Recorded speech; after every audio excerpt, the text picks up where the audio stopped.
नमस्कार, तुम्हा सर्वांचं नॅचरल वेलनेस हबमध्ये मनापासून स्वागत. तर आज आपल्यासोबत आहे तेजश्री ताई. तर तिचा जो एक्सपिरियन्स आहे तो तिच्याच तोंडून ऐकूया. ताई, आधी तुझं इंट्रोडक्शन दे. माझं नाव तेजश्री लाड. मी पनवेलमध्ये राहते.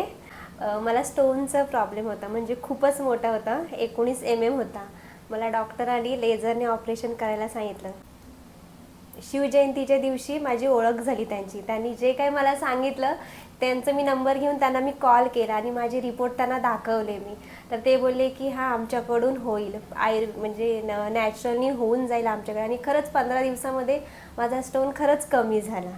आणि खूप म्हणजे बॉडीमध्ये मला खूप छान वाटतंय. म्हणजे माझं वेट लॉस पण झालं. म्हणजे सगळंच असं म्हणजे छान वाटतंय मला. खरंच त्यांच्यामध्ये झालं माझं हे शक्य. क्या बात आहे. तर ताई, तुला असा एक प्रश्न विचारेन, जे आपल्याकडे काही साईड इफेक्ट्स नसतात, आपण जे करतो त्याचं नॅचरलीच करतो.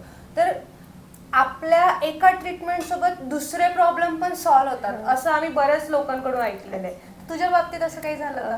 हां, म्हणजे माझे झाले, म्हणजे पिरियड्समध्ये पण झाले मला. थोडं गॅप होतं तेव्हा झाले मला. आणि वेट लॉसमध्ये पण झाले. म्हणजे व्हेरी गुड, चांगली गोष्ट. बाकी असं म्हणजे काय थोडं असं म्हणजे हे होत होतं.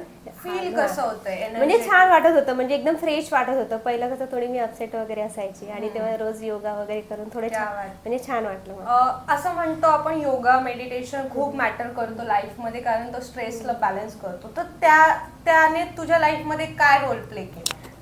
म्हणजे जो आपण योगा घेतो, मेडिटेशन घेतो, जो काही तुझा स्ट्रेस लेवल आहे तो बॅलन्स झाला का? हा, झाला माझा.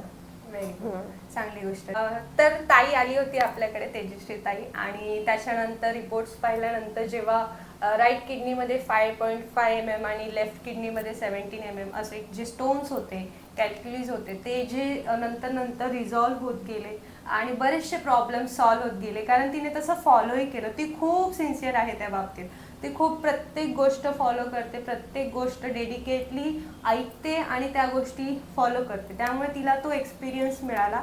आणि मी सांगते की तिचा जो फेथ आहे, जो आपल्यावरती नॅचरल वेलनेसवरती जो ट्रस्ट आहे, त्या ट्रस्टमुळे सुद्धा तिने तिचा प्रॉब्लेम जो आहे सॉल्व्ह केलेला आहे. तर थँक्यू सो मच ताई, तू आलीस, वेळ काढून आलीस आणि आपल्या ऑडियन्ससाठी तू एवढा छान एक्सपिरियन्स शेअर केला, कारण त्यांनाही यातून शिकायला मिळेल की नॅचरलमधून पण आपण रिकवर होऊ शकतो. त्यासाठी प्रत्येक वेळी ऑपरेशन्स आणि प्रत्येक वेळी त्या गोष्टींकडे जाण्याची, वळण्याची गरज नाही आहे. नॅचरल सुद्धा करू शकतो. तर धन्यवाद, थँक्यू सो मच. नक्की लाईक करा, सबस्क्राईब करा, कमेंट करा. थँक्यू.